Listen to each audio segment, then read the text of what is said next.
छल से। और भगवान कृष्ण ने बलराम जी से कह दिया आप चिंता मत करो, और स्वयं देवादिदेव महादेव का आराधना भगवान कृष्ण ने करा। स्वयं भगवान कृष्ण ने महादेव की आराधना की।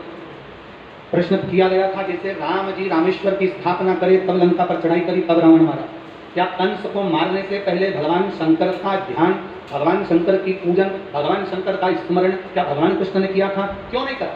भगवान कृष्ण ने उसी समय पर देख लिया कि ये बल से नहीं मरने वाला, तो इसको छल से मारना पड़ेगा, और छल से मारने के लिए मुझे देवादिदेव महादेव से आज्ञा लेना पड़ेगी।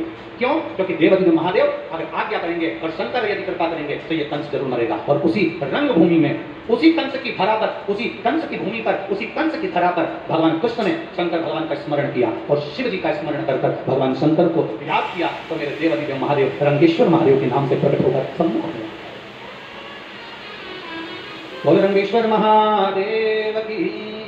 आप में से कितने लोग हैं जो रंगेश्वर महादेव के दर्शन करें? जरा हाथ सभी लोग करें, जाना चाहिए। जब व्यक्ति हार जाए, जब व्यक्ति को लगे कि मेरा कोर्ट कचहरी का काम नहीं हो रहा, जब व्यक्ति को लगे कि मेरी हार होती चली जा रही है, जब व्यक्ति को लगे कि मेरे जीवन में कोई तरक्की की सीढ़ी मेरे सम्मुख में नहीं है, जब व्यक्ति को लगे कि सारी दुनिया ने मुझे ठोकर मारकर छोड़ दिया, जब व्यक्ति को लगे कि दुनिया के लोगों ने मुझे ताना मारकर छोड़ दिया, लोगों ने मुझे ठोकर मार दी, ताना मार दिया और मुझे छोड़ दिया, जब व्यक्ति को लगे कि अब मेरा कोई नहीं है, उस समय पर एक बार यमुना जी का जल भरकर रंगेश्वर महादेव को चढ़ा कराना और फिर से तय कराना, बाबा उसको स्वीकार करता है। याद किया भगवान कृष्ण ने स्मरण किया।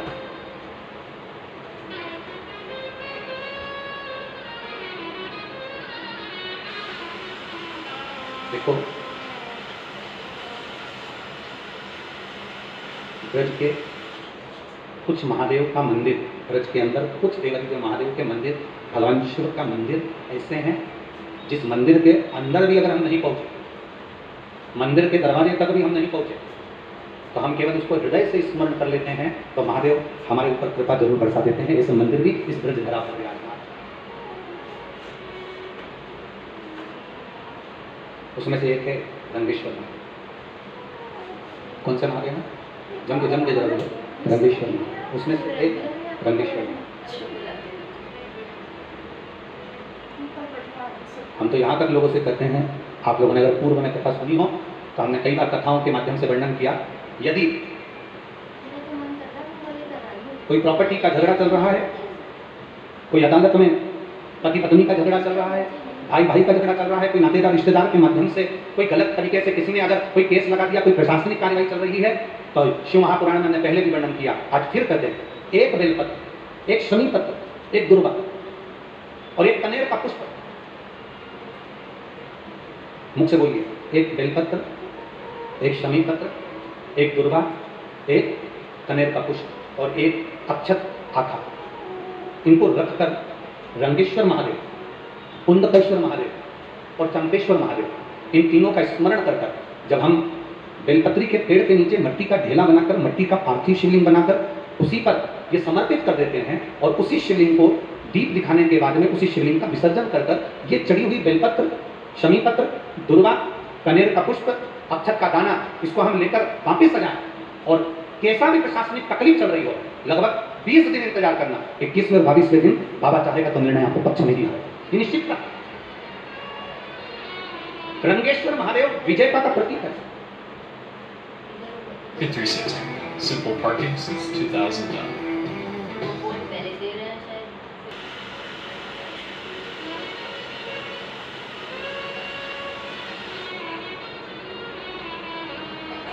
महाराज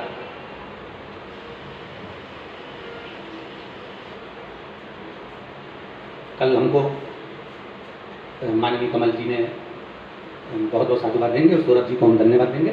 एक कल काफ़ी कितना जाम था और जैसे ही कमल जी के पास, सौरभ जी के पास में, सौरभ अग्रवाल जी के पास में और इनके पास, इन्होंने कहा गुरु जी बरसाना चलेंगे। हमने कहा दर्शन हो जाएगा राधा रानी के, इससे बढ़कर सुख और क्या चाहिए। और हमारे मन में बहुत दिन से था कि बरसाना जाए, राधा रानी का दर्शन करें और वहाँ ब्रज की धरोहर, ब्रजरज की पूंजी, ब्रजरज की धरोहर और ब्रजरज का सुख श्री संत शिरोमणि श्री विनोद बाबा जी वहाँ बरसाने में विराजते हैं। तो मन में आया, हमने इनसे कहा जब बरसाना राधा रानी का दर्शन करने जा रहे हैं तो मन है कि वहाँ पर परम रसिक श्री विनोद बाबा जी रहते हैं, हम एक बार उनका भी दर्शन करना चाहते हैं।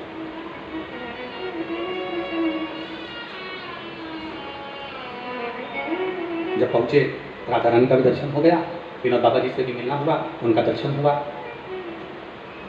तो वास्तवता लगती है। कोई पूछे तुमसे कि संत का दर्शन क्यों करना चाहिए, शिव महापुराण की कथा कहती है संत जितनी माला जपते हैं, संत जितना स्मरण करते हैं, संत जितना राधा कृष्ण शिव राम जिसका भी स्मरण कर रहे होते हैं, उन संत की कृपा की दृष्टि और उनके मुखारविंद का मात्र दर्शन हो जाए तो जीव का कल्याण तो वैसे ही हो जाए वैसे। और वहां पहुंचकर एक बड़ा सुख का अनुभव हुआ। हम जब पहुंचे, बाबा जी की कुटिया थी छोटी सी, वहां कोई ना कोई दिखावे का काम तो वहां था नहीं है, और संत का जैसा भाव होता है कुछ भी नहीं, छोटी सी कुटिया और पुरानी सी दीवार, छोटा सा दरवाजा, उसके अंदर से जाकर जब हम पहुंचे, मट्टी का नीचे फर्श मर्स तो कुछ लगा नहीं था, केवल गोबर लिपा हुआ था, छोटी सी कुटिया। आप में से कोई गए, आप लोग गए विनोद बाबा जी के दर्शन करने के लिए? तो वहाँ छोटी सी कुटिया, अंदर जाकर हम जब पहुंचे, और पहुंचने के बाद मन में बहुत बड़ा भाव, बहुत बड़ा भाव। हमने सुना था कि जो बहुत भगवान की भक्ति में डूबे होते हैं, रामकृष्ण की भक्ति में डूबे होते हैं, जो राधा रानी की भक्ति में डूबे होते हैं, जो देवी जी की भक्ति में डूबे होते हैं, जो दत्त की भक्ति में डूबे होते हैं, जो भगवान की अविरल भक्ति में डूबे होते हैं, उनको वो भक्ति शंकर के द्वारा प्राप्त होती है। तो हमारे मन में था एक बार प्रश्न करा जाए बाबा जी से कि आप राधा जपते हैं, आप कृष्ण जपते हैं, राम जपते हैं, क्या कभी आपने शिव भक्ति का भी स्मरण किया है? पर हमें मालूम पड़ा था कि बाबा जी उस समय पर तो मौन रहते थे, उस समय मौन का समय था उनका, और मौन रहती थे उस समय पर, रात्रि के समय पर उनका मौन छूटता, तो हमको आना था, तो हमें बात नहीं। और उनके जो शिष्य हैं, हमने उनसे पूछा कि हमारे मन में एक संशय है, आप उसका उत्तर नहीं। इस सूरज जी के सामने की बात है, कमल जी के सामने की बात है, आप उसका उत्तर नहीं। उन्होंने कहा बोलिए महाराज जी। हमने कहा ये बताओ कि हमने आज तक जितने पुराने पढ़ी, जितने शास्त्र पढ़े, उसमें लिखा है कि राम शिव की भक्ति देते हैं और शिव राम और कृष्ण की भक्ति देते हैं, तो हमें ये मालूम करना है कि बाबा जी राधा कृष्ण की, भगवान राम कृष्ण की भक्ति करते हैं, तो क्या इन्होंने कभी शिव की आराधना करी है? बस इतना सब पूछना है। तो उनके शिष्य हमको विनोद बाबा जी जिस परम पूज्य संत शिरोमणि जिस शिवलिंग का पूजन करते हैं, उस शिवलिंग के पास में ले गए और कहा महाराज जी, बाबा जी आज से नहीं, पूरे ब्रज के वनों में जहाँ जहाँ रहे उस वन में उन्होंने जब तक शंकर को एक लोटा जल नहीं चढ़ा लिया, तब तक वो कुछ लेते ही नहीं, अगर भजन में ही नहीं। प्रतिदिन का नियम है उनका, एक लोटा जल देवाधिदेव महादेव को समर्पित प्रतिदिन का। और आपको कभी मौका मिले, आप कभी बरसाना जाएं और पूज्य गुरुदेव के कुटिया में जब आप प्रवेश करें, तो आप वहां जाकर उनके शिष्य से जरूर एक बार कहना कि जो बाबा जी जिस महादेव को एक लोटा जल चढ़ाते हैं, वो महादेव का दर्शन एक बार हमको भी जरूर कराओ। वो महादेव साधारण नहीं हो सकते, जो राम और कृष्ण की अभिगल भक्ति आपको प्रदान करते, सहजता नहीं। एक संत का भाव, संत का दर्शन जीवन का सुख है, जिनके मुख से दिन रात राम और कृष्ण का नाम निकलता हो, राधे राधे निकलता है। तो शिव महापुराण की कथा कहती है, लोग कहते हैं गुरुजी ऐसा करने से ऐसा हो जाता है, हम कहते हैं कर देखिए, पत्र देखिए, बड़ा सुंदर। मेरी जीजियों, ये मौका तो तुमको मिल रहा है अपने दिल की बात महादेव जी से कहने का, भगवान शंकर से कहने का, ये मौका तो तुम्हें मिला है। आप दिल से जब देवाधिदेव महादेव से कहेंगे तो वो दिल से सुनेगा। मेरे कृष्ण ने, मेरे ठाकुर जी ने बलराम जी से कहा तुम चिंता मत करो, ये मरेगा कल और इसको मारूंगा,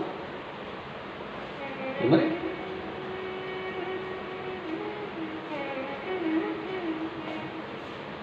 व्यक्ति के प्राण कब जाते हैं? रावण के पास में 9 ग्रह थे, देवता भी थे, बंधी बने हुए, सब कुछ था, सोने का महल, सत्ता, वैभव, सब कुछ था। आखिरी में रावण का अहंकार रावण को मार दिया, रावण का अभिमान रावण को समाप्त कर दिया।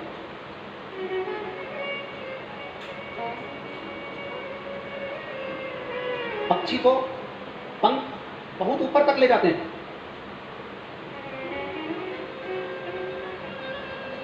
पक्षी को पंख बहुत ऊपर तक ले जाते हैं। और जिस व्यक्ति में नम्रता होती है, जिस व्यक्ति के अंदर नम्रता थोड़ी बहुत भी है, उस व्यक्ति को परमात्मा भी हाथ पकड़कर बहुत ऊंचाई तक लेकर जाता है। रावण की नम्रता समाप्त हो गई थी और कंस की नम्रता समाप्त हो गई थी।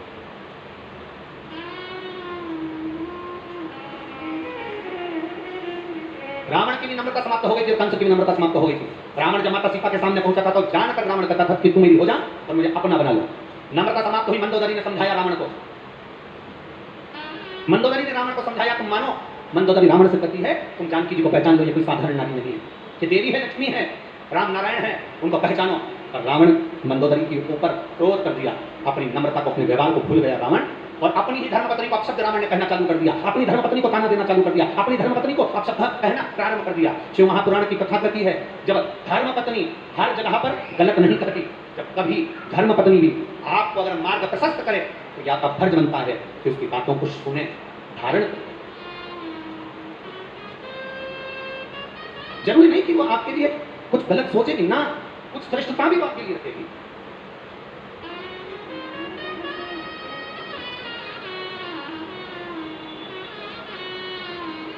कितना कितना कितना लोग मंच पर बैठते हैं और मंच पर बैठकर कहते हैं नारी का सम्मान करो, नारी का आदर करो, नारी का सत्कार करो।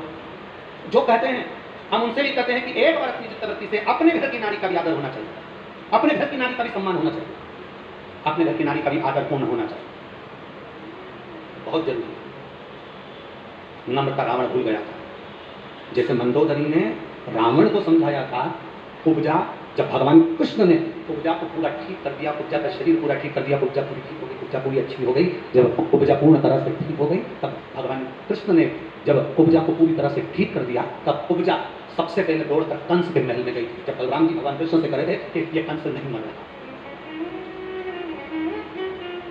बड़ी सुंदर रूप रखी कुब्जा, बड़ी सुंदर, इतना सुंदर रूप कुब्जा का हो गया था कि कुब्जा श्रृंगार करी हुई, जो टेढ़ी चलती थी, जो बूढ़ी दिखती थी, जो टेढ़ी होकर चल रही थी कुब्जा, वो एकदम सुंदर हो गई। और सुंदर होते से कुब्जा सबसे पहले कंस के महल में गई।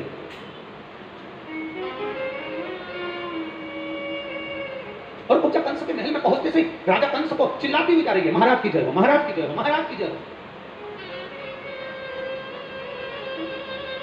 मथुरा के राजा की जय हो, मथुरा के महाराज की जय हो, मथुरा के राजा की जय हो, मथुरा के महाराज की जय हो। अरे जितने लोग कुब्जा का जय जयकार सुन रहे थे वो सब कुब्जा पर चिढ़ रहे थे। शरीर अच्छा किसने करा? बोलो बोलो, जम के बोलो, जम के बोलो जरा। भगवान कृष्ण। कुब्जा को वापस जवान किसने करा? बोलते जाओ, भगवान कृष्ण। कुब्जा को सुंदरता किसने दी?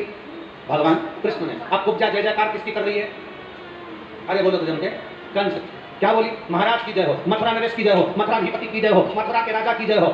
इतने में एक वहीं पर खड़ा हुआ एक साधारण सा भक्त भगवान का, जो ब्रज की इस पवित्र भूमि वृंदावन से, भगवान कृष्ण की पवित्र भूमि से, गोकुल से, नंदगांव से गया था। उसने जाकर कुब्जा से कहा, कितनी तलबदलू है तू, तेरे को अच्छा शरीर दिया भगवान ने, तेरे को अच्छा रूप दिया भगवान कृष्ण ने, और तू जय घोष क्या कर रही है? कंस के महल में जाकर क्या कर रही है? मथुरा नरेश की जय हो, मथुरा के राजा की जय हो, मथुरा के महाराजा की जय हो। अरे तेरे को तो जय घोष करना थी, कृष्ण भगवान की जय हो, बाल कृष्ण की जय हो, नंद के छोरा की जय हो, यशोदा के लाला की जय हो, तुझे तो जय घोष ऐसा करना चाहिए। अरे कुब्जा ने कहा, तुम सब मुझे समझोगे नहीं,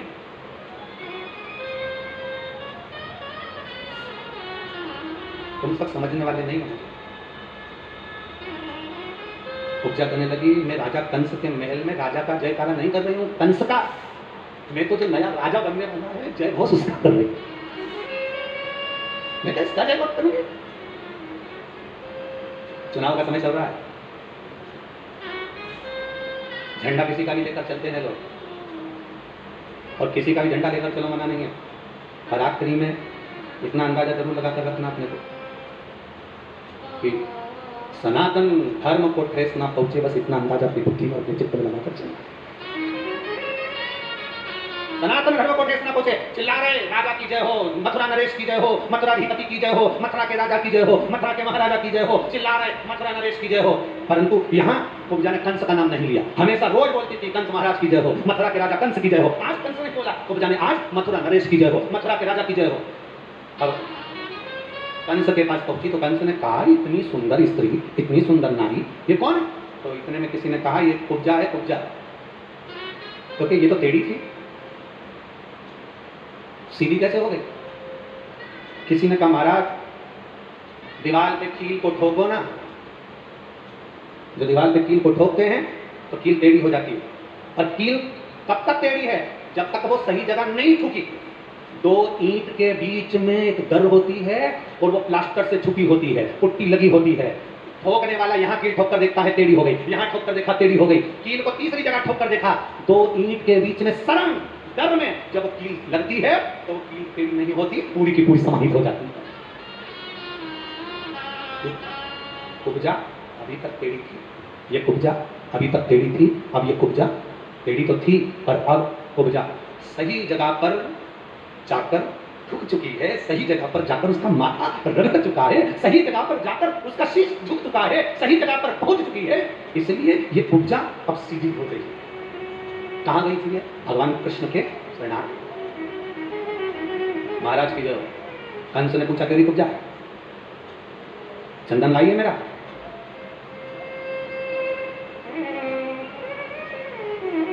चंदन लाइए। जब व्यक्ति ज्यादा सुंदर हो जाता है तो हो सकता है वो अपना काम बंद कर देकर जाना चाहे तो। एक सेठ सेठानी अपने छोटे से बच्चे को लेकर शंकर जी के मंदिर में पहुंच गए। सेठ जी की उम्र थी 80 साल की, सेठानी की उम्र थी 75 साल। छोटा सा पोता था, उसको लेकर पहुंच गए। मंदिर में तांबे का लोटा रखा था, सेठ जी ने पानी का लोटा उठाया, इतने में सेठानी बोली पहले जल में चढ़ाऊंगी। सेठानी ने लोटा खींच लिया। पोता बोला जल में चढ़ाऊंगा, उसने लोटा खींच लिया। इतने में तो सेठ जी ने लोटा भरा, शंकर जी के ऊपर ले गए। सेठानी दौड़ कर पहुंची, लोटे को पकड़ा, छोड़ दो, पहले जल में चढ़ाऊंगा। पति बोला पहले मैं चढ़ाऊंगा, पत्नी बोले पहले मैं चढ़ाऊंगा, और वो लोटा दोनों लड़ रहे थे और शंकर जी पे। पार्वती मैया शंकर जी के चरणों की सेवा कर रही थी। उन्होंने सोचा आज चतुर्थी का व्रत है, भगवान के मुख का दर्शन कर लो। जो भोलेनाथ के मुख का दर्शन करा तो पार्वती जी ने क्या देखा कि भोलेनाथ जी के माथे पे घूमा पड़ा। पार्वती जी ने शिव जी से पूछा, बाबा प्रभु ये क्या है? शंकर भगवान बोले सारी समस्या का हल एक लोटा जल है, एक लोटा जल। अरे प्रभु आपके सिर पर चोट? हाँ क्या हुआ? एक पति पत्नी आपस में झगड़ा कर लिया, लोटा मेरे ऊपर गिर गया। इतने में पार्वती जी बोली 1 मिनट की देरी मत करो, पहले उस भक्त के घर जाओ और उसको वर देता रहो। शंकर जी ने पूछा उसने मेरा सिर फोड़ दिया और तू कह रही है तुमको आशीर्वाद देता रहा? हाँ जल्दी जाओ आशीर्वाद देके आओ। शंकर जी ने पूछा क्यों? बड़ा विचित्र भक्त है, वो तो अच्छा हुआ धीरे से फोड़ा, इसलिए वो ज्यादा तेज फोड़ दे उससे पहले चले। मंदिर में सेठ सेठानी थे, शंकर जी शिवलिंग में से प्रकट हो गए। मांग तुझे क्या चाहिए? इतने में छोटे से पोते ने पूछा दादी कौन है ये? दादी बोली शंकर जी हैं। पति ने पूछा कौन है ये? शंकर जी हैं। अच्छा मांग तुझे क्या चाहिए? इतने में सबसे पहला पोता बोला मैं मांगूंगा, छोटा हूं। इतने में दादाजी बोले नहीं मैं घर का बुजुर्ग हूं, सबसे पहले मैं मांगूंगा। इतने में दादी बोली नहीं लेडीज फर्स्ट, पहले मैं मांगूंगा। शंकर जी ने कहा देखो झगड़ा मत करो, तुम जो मांगना मांग लो। इतने में दादी ने कहा भोलेनाथ सबसे पहले मुझे दे दो। शिव जी ने कहा मांग ले, क्या चाहिए? बस 16 साल की बना दो, बड़ी सुंदर बना दो, बस और कुछ नहीं। शिव जी ने कहा पक्का? भोलेनाथ जी ने पूछा तू 16 साल की क्यों बनना चाहती है? ये ढोकरा बहुत परेशान करता है, तुम मुझे 16 साल की बना दो और सुंदर बना दो। भोलेनाथ जी ने कहा तत्काल वो 16 साल की बन गई, लहंगा चोली और चोटी मोटी करके और बूढ़े ढोकरे के सामने और उससे देख रहे मुंडा बता। और बूढ़े बाबा को तो बड़ा गुस्सा है। अब दादाजी को इतना गुस्सा है कि उन्होंने शंकर जी ने पूछा मांगो तो क्या चाहिए? इतने में बूढ़े बाबा बोला मेरी बानी मांगने की। हाँ मांग लो, क्या चाहिए? इसको कुतिया बना दो, इसको कुतिया बोले ये बहुत मेरे सामने ऐसी कर रहे। भोलेनाथ जी ने तत्काल अब पोते की मांगी, पोते से कहा तू मांग लो। अब पोते ने कहीं शिव महापुराण की कथा सुन रखी तो उसने भोलेनाथ जी से कहा, शंकर भगवान से निवेदन करा। भोलेनाथ जी से कहा बाबा बस इतना कर दो, जो जैसा था वो वैसा ही कर दीजिए, बस और कुछ नहीं। लेंसकार्ट प्रोग्रेसिव ग्लासेस, दूर और पास का नंबर एक ही चश्मे में। लेंसकार्ट स्टोर आइए, फ्री प्रोग्रेसिव लेंस बनवाइए। मिल गया, आपकी दया दृष्टि मिल गई, आपका आशीर्वाद प्राप्त हो गया, आपकी दया प्राप्त हो गई, आपकी करुणा मिल गई। इसके बाद कोई सुख नहीं चाहिए और कुछ नहीं चाहिए। मेरे रास्ते से अब उपजा को लगा कि कंस को लगा कि बड़ी सुंदर हो गई, बड़ी सुंदर दिख रही है, बड़ी सुंदर है, ये क्या चंदन लगाई? उपजा से पूछा तुम क्या चंदन लेकर आई? क्या तुम चंदन लाई हो? क्या तुम चंदन लाई हो? कुब्जा ने झूठ नहीं कहा, आज कुब्जा ने सत्य कहा, चंदन तो लाई हूं, पर जो मैंने कृष्ण के मस्तक पर लगाया था वो चंदन तेरे लिए लेकर आया। कंस को क्रोध आ गया, अपनी नम्र का भूल गया कंस, अपनी नम्र का समाज से कंस नम्र का भूल गया। और कंस जैसी नम्र का भूला, हाथ में जो कुब्जा के हाथ में जो पात्र रखा था चंदन का, हाथ में जो पात्र रखा था चंदन का, कंस ने अपने दूतों से कहा कि इसके हाथ से पात्र लेकर बाहर फेंक दो। पात्र उठाकर बाहर फेंका गया। कुब्जा को शब्द कहकर, ताना देकर, गालियां देकर, आड़ा टेढ़ा कहकर कंस ने कुब्जा को भगा दिया।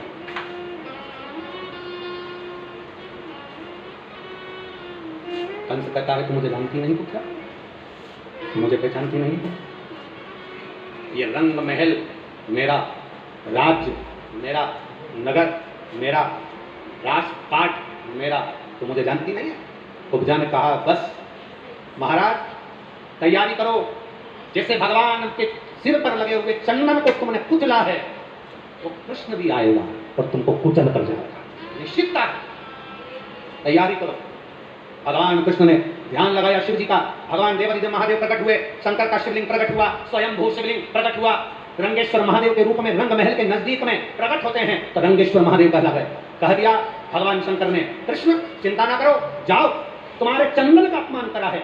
और चंदन, ये लोग कहते हैं ना कि शिव जी पे चंदन लगता है, शंकर पर चंदन लगाने से क्या होता है, ठाकुर जी को चंदन लगाने से क्या होता है, भगवान का चंदन से श्रृंगार करने से क्या होता है। चंदन की मूलता जिस दिन संसार का मनुष्य जान गया, एक बार स्कंद पुराण को पढ़कर देखिए कि चंदन की मूलता क्या है, एक बार लिंग पुराण को पढ़कर देखिए कि चंदन की मूलता क्या है, एक बार कूर्म पुराण को पढ़कर देखिए कि चंदन की श्रेष्ठता क्या है, एक बार ब्रह्म विवर्त पुराण को पढ़कर देखिए कि चंदन की मूलता क्या है। मात्र शंकर जी पे चढ़ा हुआ चंदन, मात्र भगवान पे चढ़ा हुआ चंदन अगर एक अंश मात्र का भी है और उसका तुमने सम्मान किया है, सम्मान कर अपने मस्तक पर धारण किया है, उस चंदन को लगाकर आप गए हो तो आपका भी सम्मान संपूर्ण जगत में होगा, ये निश्चित है। अगर चंदन का सम्मान किया।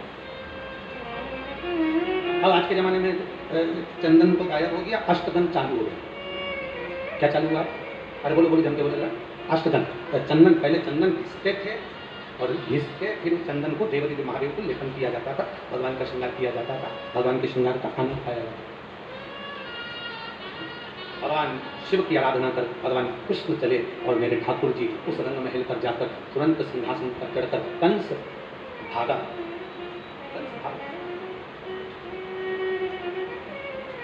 कब तक भागे?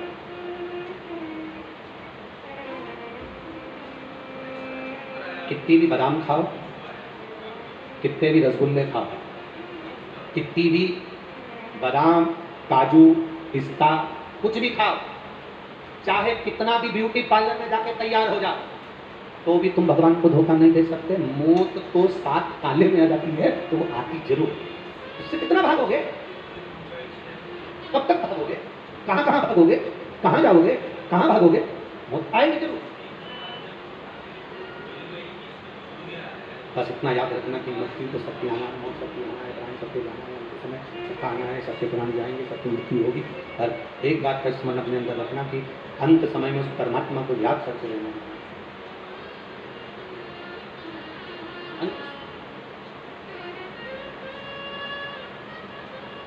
अंत समय वचन दिया तो भगवान देवादिदेव महादेव से अपने मन की बात भगवान शिव से भाव से देवादिदेव महादेव से अपने हृदय की बात करिए। जिसको जहाँ जगह मिले वहाँ बैठकर बोलो, पर बोलो बैठ कर, खड़े रहकर बाबा से प्रार्थना ना करो। हाँ, अगर पानी गिरता, कीचड़ होता तो हम कह देते कि खड़े होकर आप प्रार्थना कर लो, पर यहाँ आप दिल से जहाँ जगह मिले वहाँ बैठकर भाव से बाबा से प्रार्थना। सब साथ में बोले, भाव से पुकारते हुए बोले, श्री शिवाय नमस्तुभ्यं, श्री शिवाय नमस्तुभ्यं। शिव कथा वर्णित हो रही। भगवान स्वयं शिव प्रकट हुए। भगवान कृष्ण ने कंस को छाड़ा, मारा। कृष्ण और बलराम दोनों देवादिदेव महादेव के सामने पहुंचे। ये कथा चल रही है रंगेश्वर महादेव। दोनों सामने पहुंचे, सामने शिव जी, कृष्ण बलराम दोनों बैठे। हाथ जोड़कर भगवान कृष्ण और बलराम जी ने भगवान शिव का स्मरण, कृष्ण कहते हैं बलराम जी से, ये शिव की कृपा है, उनकी उदारता है, जो ये कंस मरा। कभी भी अपने जीवन काल में ये मत कहना कि जैसे कोई व्यक्ति कह देता है वो तो मैंने कहा, ना ना। जैसे कल सौरभ जी और सुभाष जी कह रहे थे इतना अच्छा आयोजन चल रहा है, बाबा की कृपा है, उनके मुख से एक बार भी नहीं निकला कि गुरुजी हम करा रहे हैं या ये करा रहे हैं या वो, ना ना, उनके मुख से एक ही बात निकला कि तो बाबा करा रहा है, बांके बिहारी करा रहा है, भोलेनाथ करा रहे हैं, तो ये कथा हो रही है। हम क्यों अपने ऊपर? ये भगवान कृष्ण ने कहा स्वयं बलराम जी से कि ये कंस जो मरा है, आपने पूरा बल लगा लिया, मैंने पूरा छल लगा लिया, पर ये कंस इसके कर्म से मरा, इसके कर्म से मरा, और ये शिव कृपा है। ये सामने जो शिवलिंग प्रकट हुआ है, ये मेरे देवादिदेव महादेव जो प्रकटे हैं, ये साधारण नहीं है। भगवान कृष्ण और बलराम जी ने हाथ जोड़कर शंकर जी की आराधना करी, शिव जी प्रकट होकर बोले बोलो कृष्ण, बोलो बलभद्र जी, क्या चाहिए, क्या चाहना है? भगवान कृष्ण बलराम जी ने कहा कुछ नहीं, केवल एक कृपा कर दो, इस रंग महल के नजदीक में आप रंगेश्वर महादेव बनकर विराजमान हो जाओ, इससे ज्यादा कुछ नहीं, कुछ नहीं। बोल रंगेश्वर महादेव की, आप विराजमान हो जाओ। कहते हैं एक सूर्या गोपी थी, क्या नाम था उसका? Surya. What did I do with 30 days of devout all? महाराज पिता चले गए उसके, और उसके पिता जाने के बाद में जब अकेली रही, बड़ी बड़ी विचित्र कथा है सूर्या गोपी की, बड़ी विचित्र, अकेली। सूर्या के पिता गए, उसका पति गया, वो अकेली, अकेली, कोई भी नहीं उसका।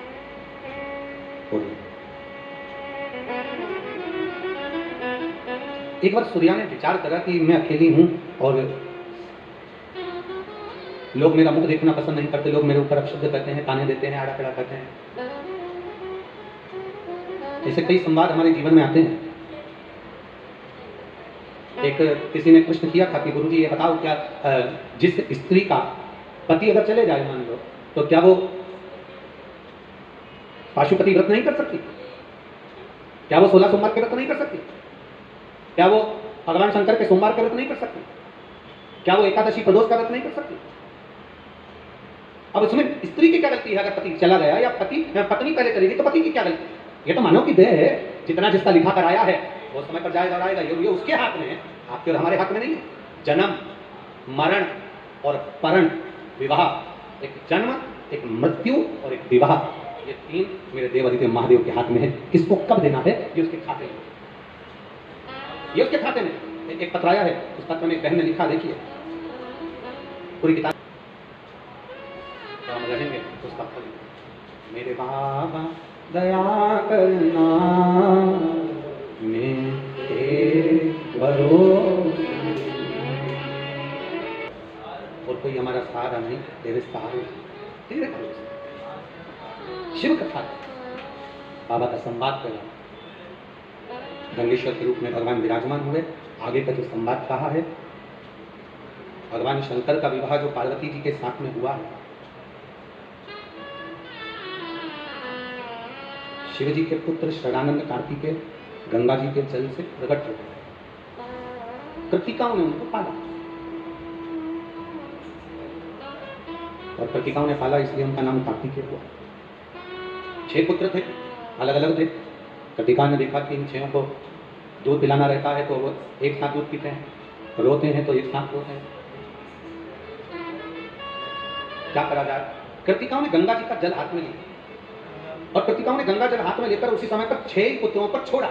अगर हमारा विश्वास पक्का है, हमारा भरोसा पक्का है, हमारा सौभाग्य अगर दृढ़ है, हमारा दृढ़ता पक्की है, तो ये तीनों की 6 की 6 एक हो जाए। 6 पुत्र एक हो गए, कृतिकाओं ने एक करा, इसलिए उनका नाम कार्तिकेय, उनका नाम शरणानंद कार्तिकेय रखा गया, कार्तिकेय नाम पर। देखिए आकाश से बड़ा, ये आसमान जितना बड़ा है ना, आकाश, आसमान जितना बड़ा है, आकाश जितना बड़ा है, आकाश से बड़ा आनंद होता है। जम के बोलो, क्या बड़ा होता है? जम के बोलो जरा, जम के। आनंद बड़ा होता है। आकाश से बड़ा आनंद, आकाश से आनंद बड़ा होता है। नारी से सुहाग बड़ा होता है। नारी से बड़ा क्या है? सुहाग बड़ा होता है। और भगवान से भगवान का नाम बड़ा होता है। भगवान से बड़ा है भगवान का नाम। आप जो भगवान का भजन करते हो, कीर्तन करते हो, मंत्र का जाप करते हो, यहाँ बैठकर श्री शिवाय नमस्तुभ्यम बोलते हो, उसका एक मंत्र जाप का एक फल बड़ा, एक फल आपसे बन सके तो आप भगवान की भक्ति करो, आपसे बन सके तो भगवान का स्मरण करो, आपसे बन सके तो भगवान शंकर का गुणगान करो, आपसे बन सके तो भगवान शंकर की भक्ति को धारण करो, आपसे बन सके तो भगवान शंकर का गुणगान करो। पर मनुष्य की देह मिले तो शंकर जी की ना तो कभी निंदा करना, ना कभी निंदा सुनना। भगवान विष्णु ने एक बार नारद जी के मुख से शंकर जी की निंदा सुन ली थी, इसलिए भगवान विष्णु को घोड़े का मुंह लगा का हयग्रीव अवतार हुआ। देवर्षि नारद ने शंकर जी की निंदा कर दी थी, इसलिए बंदर का मुख लगा। न कभी शिव की निंदा करना और न कभी शिव की निंदा सुनना। धर्म की अधर्म का, प्राणियों में विश्व का, और विश्व का कल्याण कब होगा? जब एक एक घर का बच्चा भगवान के दरवाजे तक जाना प्रारंभ करे। तुम्हें खुशी होना चाहिए कि जो बहुएं टीवी पर सीरियल देखती थी, अब उन बहुओं का मन सीरियल में नहीं लगता, टीवी पर कथा सुनने में लगता है। तुम्हें प्रसन्नता होना चाहिए, ये प्रसन्नता तुम्हारे अंदर होना चाहिए। लोग भीतर से विचार कर शिव के मंदिर में नहीं जाने देंगे, शंकर का गुण गाने। आप शंकर का भक्त कभी जवाब नहीं देगा, शिव का भक्त कभी पलट कर जवाब नहीं देगा।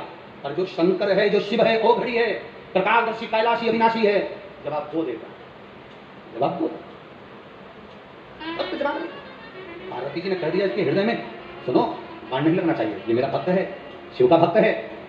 तारकासुर को मारा है सदानंद कार्तिकेय जी ने, हृदय में बाण नहीं लगा, प्राण छूट गए तारकासुर के, देवता आनंद में हो गए। गजब करा, हृदय में बाण न लगा, क्योंकि उस हृदय में शिव बसा था। जिसके दिल में, हृदय में, चित्त में, वृत्ति में शंकर समाया हो, उसको कभी कष्ट ना दिया।